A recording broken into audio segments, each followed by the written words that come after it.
సందీప్, శ్రావంత్ ఇద్దరు ఇంజనీరింగ్ గురించి మాట్లాడుకుందాం. సో వీళ్ళిద్దరూ కూడా 2017లో మైక్రోసాఫ్ట్ ఉద్యోగాలను వదిలేసి ఒక స్టార్టప్ పెట్టినారు. అంటే ఎంతో చిన్న వయసులోనే వాళ్ళకి మంచి ప్యాకేజ్ ఉండి కూడా వాళ్ళు ఉద్యోగాలు వదులుకున్నారు. వీళ్ళిద్దరూ కూడా మన ఆంధ్ర రాజమండ్రి ఆ ఏరియా నుంచి అక్కడి నుంచి చదువుకుని వచ్చిన వాళ్ళే. సో ఇందులో మనం మొదటగా సందీప్ గురించి మాట్లాడుకుందాం. అంటే ఆయన ఒక బ్యాక్గ్రౌండ్ గురించి. సో సందీప్ మన తెలుగు కురవాడే.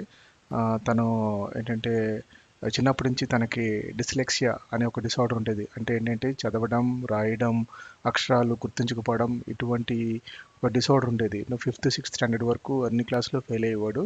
సో చదువు మీద ఎక్కువ పట్టు ఉండేది కాదు. కానీ తను పెద్ద అయిన తర్వాత అదేంటి ఐఐటి ఐఐటి అటెంప్ట్ చేశారు. ఐఐటి ఫస్ట్ అటెంప్ట్లో ఫెయిల్ అయ్యారు. తర్వాత సెకండ్ అటెంప్ట్లో సక్సెస్ అయ్యి ఐఐటి కంప్యూటర్ సైన్స్ చేశారన్నమాట.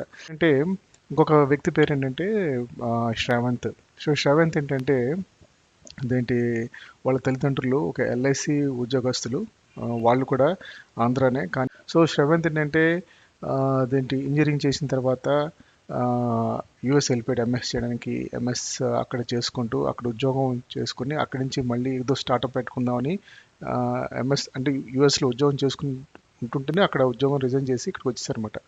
ఇక్కడికి వచ్చేసి ఇక్కడ ఏదో ఒక చిన్న హైదరాబాద్లో ఒక స్టార్టప్ పెట్టారు. ఆ స్టార్టప్ తర్వాత సక్సెస్ అయింది. శ్రావంత్ పెట్టింది. అది కూడా అదేంటి అమ్మేశారనమాట.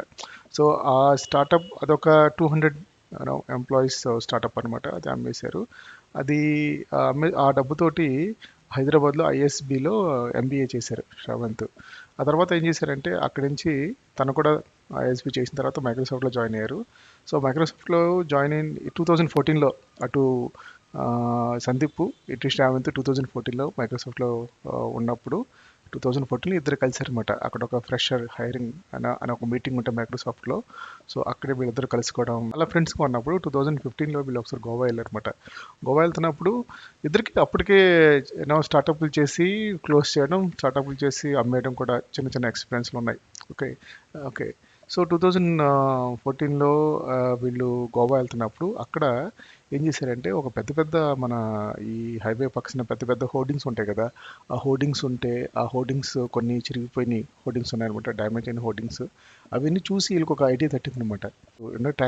ట్యాక్సీ పైన ఎందుకు పెట్టకూడదు ఇటువంటి హోర్డింగ్స్. అంటే ట్యాక్సీ పైన కాదు, ట్యాక్సీ వెనకాల ఎక్కడైనా ఒక హోర్డింగ్ అంటే ఒక షీట్ లాంటిది పెట్టకూడదు అని చెప్పి ఒక చిన్న ఐడియా థాట్ వచ్చింది.